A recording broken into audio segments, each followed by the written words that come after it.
Welcome to Jeev designer. இன்றைக்கி என்னடா இது ஒரு ப்ளேவுட் மாதிரி இருக்குது, இதை வச்சு என்ன காட்ட போகிறாங்க அப்படின்னு தானே யோசிக்கிறீங்க. இது பார்க்கும்போது ஜஸ்ட் ஒரு ப்ளேவுட் மாதிரி தான் சாதாரணமாக இருக்கும். ஆனால் இதை நம்ம ஃபிக்ஸ் பண்ணிட்டோம் அப்படின்னா இது ஒரு குட்டி அழகான ஸ்டூலாக வந்து மாறிடும். ஸோ இது வந்து நம்மளோட தம்பி ஓனாக அவனாகவே மேக் பண்ணது, அவனோட க்ரியேட்டிவிட்டி வச்சு. ஸோ அதை தான் உங்களுக்கு இன்றைக்கி காட்டலாம் அப்படின்னு சொல்லிட்டு. இதில் வந்து பார்த்திங்கன்னா பேக் சைடில் ஒரு 3 ஹுட்டு வச்சு அது லெக் மாதிரி ஃபிக்ஸ் பண்ணியிருக்கான். அதில் சென்டர் போர்ஷனில் இருக்க ஹுட்டை மட்டும் என்ன பண்ணுறான்னா மேலே இருக்க ப்ளே ஹுட்டை லாக் பண்ணுற மாதிரி வச்சுருக்கான். ஸோ இப்போ இது பார்த்திங்கன்னா ஒரு ஸ்டூல் மாதிரி அழகாக ஆகிடுச்சு.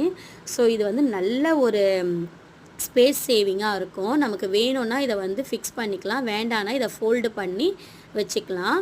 இது நல்ல ஒரு தண்ணி கேனை கூட தாங்கும். ஒரு 20 லிட்டர்ஸ் தண்ணி கேன் இது மேலே வச்சா கூட அந்த வெயிட்டை கூட தாங்கும். ரொம்ப அழகாக சூப்பராக இருக்குது. இதே மாதிரி உங்களுக்கும் வேணும்னா மறக்காமல் கமெண்ட் பாக்ஸில் கமெண்ட் பண்ணுங்கள், சப்ஸ்கிரைப் பண்ணுங்கள். தேங்க்யூ.